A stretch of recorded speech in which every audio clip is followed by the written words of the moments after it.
Welcome to Vijay's info. இன்றைக்கி நம்ம veg bread omelette செய்வோம். பிரெட் எடுத்து வச்சுருக்கேன்.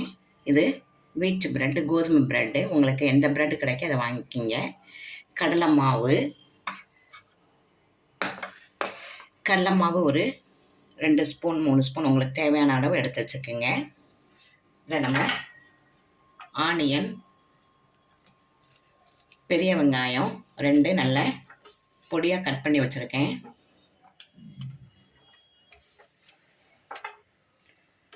இதனால் ரொம்ப டேஸ்ட்டாகவும் இருக்கும், ஈஸியாகவும் செஞ்சிடலாம். டக்குன்னு பிரேக்ஃபாஸ்ட்டுக்கெல்லாம். ஒரு 2 துண்டு பூண்டு நல்லா கட் பண்ணி வச்சுருக்கேன் பொடியாக. ஒரு 3 பச்சை மிளகாய், உங்களுக்கு காரத்தை இந்த மாதிரி போட்டுக்கோங்க. இல்லாட்டா மிளகாய் பொடி கூட போட்டுக்கலாம்.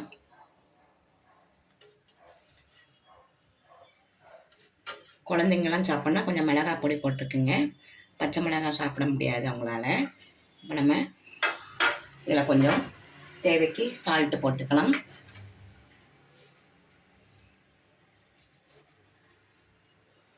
இவ்வளவுதான். இதை நம்ம கொஞ்சம் தண்ணி விட்டு கலந்துக்குவோம்.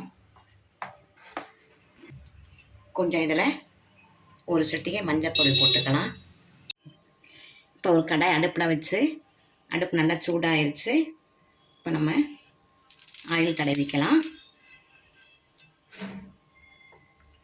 இதில் நம்ம இந்த ப்ரெட்டை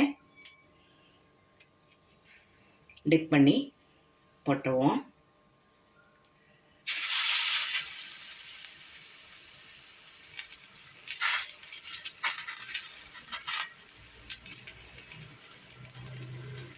நல்லா 2 பக்கம் நல்லா வேகட்டும். அடுப்பை நல்லா சிம்மில் வச்சு நல்லா வெந்த பிறகு நம்ம எடுக்கலாம்.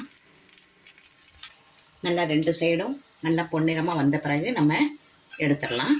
நல்லா வெந்துருச்சு பாருங்கள்.